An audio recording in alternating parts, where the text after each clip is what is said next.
What's going on, guys? I'm Eagle Scout EDC, and today we're talking about the Kershaw Heist and why I don't 100% love this knife, but it's still a great budget EDC knife. So let's get into the specs of this knife. It's got a D2 blade.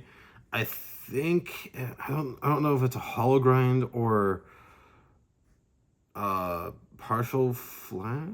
I'm not very good with grinds. I could probably look it up, but I don't really feel like doing that right now.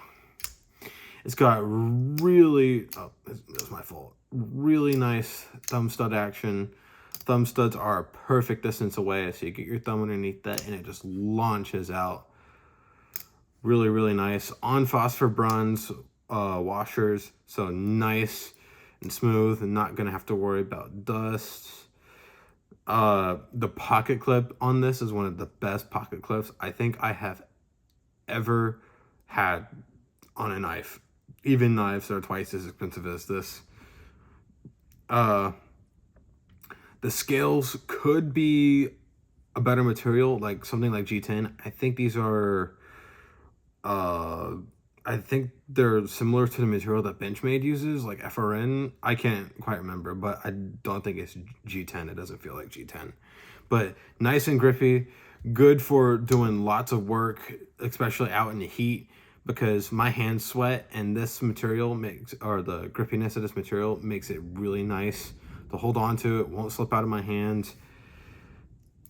It's got a nice lanyard hole that's actually integrated very nicely into the design of the knife. I really like that. The bad parts, the D2 steel. Whenever you're paying more than $60 for a knife, you should be getting better materials than D2, at least in my opinion, because if y'all didn't know, in Texas, it's humid for 90% of the year. And as soon as you get a tiny bit of moisture on D2, it starts rusting and you basically can't control it. So there's one issue with that. Another issue is on mine, I had an Omega spring break. I don't know if that's my fault, if it's a faulty part, defective Omega spring from the factory. But the lockup is really good. These heists are known for having a little bit of blade play, but it's not significant. But otherwise, lockup is really good, really sturdy lockup. Unfortunately, the only T8 hardware on this is the pivot screw. The rest are T6. In order to take this apart yesterday, I had to go out to the store and buy a new T6 bit, which is a little unfortunate, but hey, that's what comes with working on knives, guys, and also loving knives.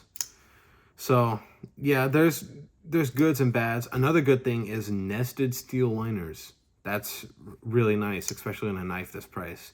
It makes it nice and slim, nice and lightweight. Just really good EDC knife platform. So some size comparisons.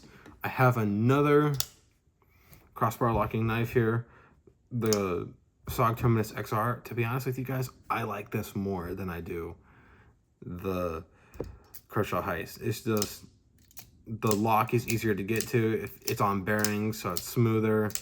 It has actual G10. Pocket clip is not as good as this, though.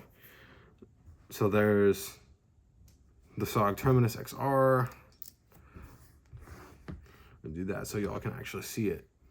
Another Kershaw, the live wire and magna cut. There's a little more cutting edge on this, total cutting edge on this than there is the live wire. I'm gonna make a video on this soon, guys. Let's do Civivi Brazen. I'd say the Kershaw Heist is a medium-sized knife, and something like this Brazen is a full-size knife. But there's that. This has more cutting edge because of the secondary edge. And then my most recent knife, Fox chillin'. Much better pocket clip for literally half the price of this. But this does have nice jimping on the top of the blade, which this is missing.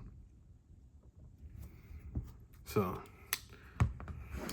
yeah, so overall, great knife. And yes, I know they make an S35VN blade version, but those are very, very hard to come by. And I looked on the Kershaw website and it basically sold out within like 2 days. So didn't manage to get one of those. But otherwise, I like the platform. I like the overall aesthetics and shape, but just I don't love the knife, especially with some of the material choices and that little problem with the Omega spring. But as I said, I don't know if that's my fault or Kershaw's fault. Anyway, guys, I'm Eagle Scout EDC. Thanks for watching this video. Remember, always be prepared, and I'll see y'all next time. Goodbye.